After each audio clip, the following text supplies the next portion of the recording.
জুবিন কোন হয় ভাই? জুবিন হল আপোনাৰ বাপ।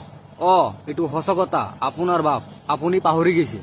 জুবিনৰ লিভাৰটো বেলেগ বেলেগ জেগাত আছে নেকি? নহয়, আমাৰ লিভাৰটো একে জাগাতে আছে, কিন্তু আপোনাৰ লিভাৰটো বেলেগ জাগাত গুচি গৈছে।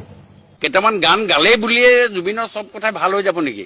কি কৈছে খুৰা? কেইটামান গান গাইছে, 40,000 ওপৰত গান গাইছে। এইটো কি আপুনি জানে নেকি? চেটাৰ বাল, আপোনাৰ মাথা কি বাল আছে? আপুনি যে কব আহিছে জুবিনৰ বিষয়ে, এটা কথা নকব, ডাইৰেক্ট চেণ্ডেল দি মাৰিম। এতিয়া কওক খুৰা, আপুনি কি বাল কব কওকচোন। বক্তব্যটো ভালকে দিব নোৱাৰে বা সালনিৰ কথা কব নোৱাৰে। এইটো সঁচা কথা, বক্তব্য ভালকে দিব নোৱাৰে। আপোনাৰ নিচিনা বাবা এনে কৰিব নোৱাৰে, বুজি পাইছেনে?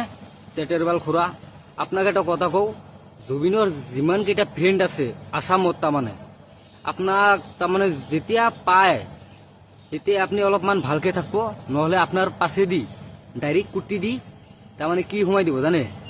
ডাইৰেক্ট আপোনাৰ এই যিটো শিমুল গাছ বুলি কয়, শিমুল গাছৰ ডাইৰেক্ট গুড়া ডাইৰেক্ট সোমাই দিব।